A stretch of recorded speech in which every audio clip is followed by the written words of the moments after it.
Right now you're wearing something. You probably didn't think about that decision for more than a few seconds this morning. Maybe you grabbed whatever was closest. Maybe you checked the weather. Either way, you put something on before you walked out the door. Because that's what humans do. We cover ourselves. Every culture on Earth, in every climate, across every era of recorded history wears clothes. You might think early humans started wearing clothes for simple reasons: modesty, protection, warmth. Except none of those are the real reason we started covering ourselves. And when you find out what actually drove early humans to cover their bodies, it changes how you think about fashion, culture, language, and what it means to be the kind of creature that looks in a mirror and feels the weight of being seen. Let's look at the timeline. Anatomically, modern humans have been around for roughly 300,000 years. But when you look at the actual evidence, you'll find things like bone needles and hide-scraping tools only showing up around 120,000 years ago. And even that estimate is generous. Most textile historians place the widespread adoption of clothing at around 75,000 years ago. Which means for the first half of our existence, we were mostly naked, under the same African sun, dealing with thorns, insects, and cold nights with nothing but our naked bodies. Which immediately rules out the most common explanation: warmth. Yes, humans eventually moved into colder climates where clothing became essential. But clothing shows up before that while we were still in the tropics. So warmth matters later. The next explanation people reach for is protection. Thorns, rocks, insect bites. And sure, that's part of it. But here's the issue. If protection were the main reason, clothing would have started on the parts that actually took the most damage: feet and hands. Instead, the earliest clothing in almost every culture covered the torso and groin first, the areas least exposed. That's not purely practical. It points to something else. Then there's the lice theory, and this one's actually fascinating.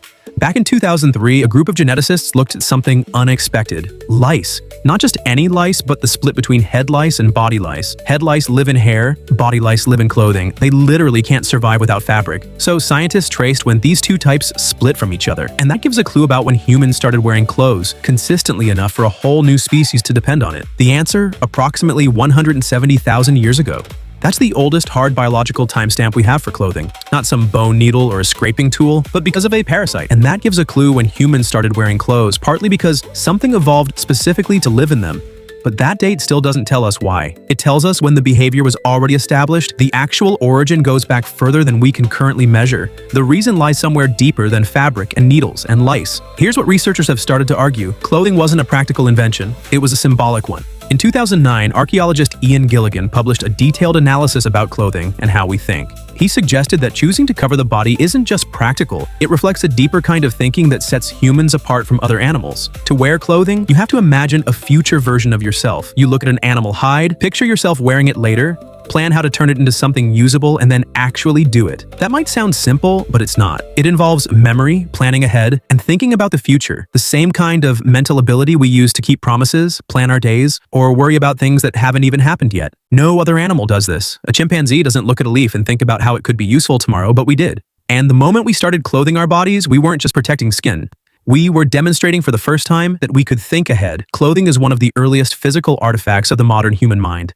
But there's something even deeper underneath that, something most evolutionary biologists don't talk about when this topic comes up, which is shame. And not in the religious sense, shame in the neurological sense. The awareness of being perceived, the feeling that your body is being observed and evaluated by others. This is a uniquely human experience. It requires what psychologists call theory of mind, the ability to step outside yourself and imagine what you look like through someone else's eyes. Dogs don't have this. Crows don't have this. Even our closest relatives, chimpanzees, barely show traces of it. But somewhere along the way, humans developed something deeper, the ability to see ourselves through other people's eyes. And once that clicked, everything shifted. It wasn't just about surviving anymore. It became about how you looked, how you were perceived, what you signaled to others. From that point on, clothing wasn't just about covering up. It became a way to shape identity, a way to control your image. The first person who wrapped animal skin around themselves wasn't just trying to stay warm, they were, in a sense, choosing how they wanted to be seen. And once that idea took hold, it never really went away. You can see it across cultures all over the world.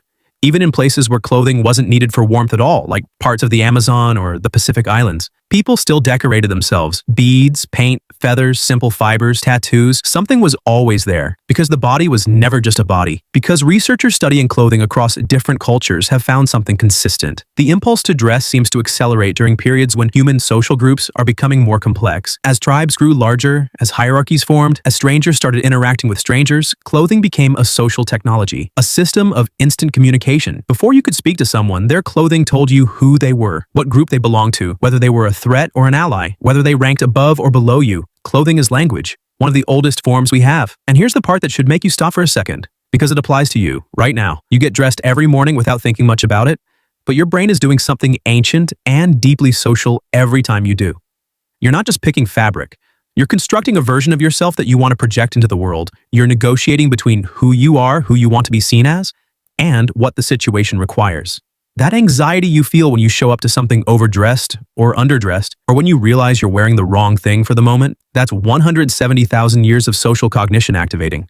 That's your brain running the same calculation your ancestors ran around the fire. We solved the basics: cold, survival, protection, but we didn't stop. Our clothing became more detailed, more intentional, because it was never just about the body. It was about the mind, the part of us that knows we're being watched. Clothing didn't just cover us, it created a version of us. We didn't start wearing clothes because we were cold. We started because we became aware that others could see us, and that never stopped. Tomorrow, you'll get dressed like always, but underneath that routine, something ancient is still there. You're not just picking clothes, you're choosing how to be seen. The same instinct humans have had for thousands of years.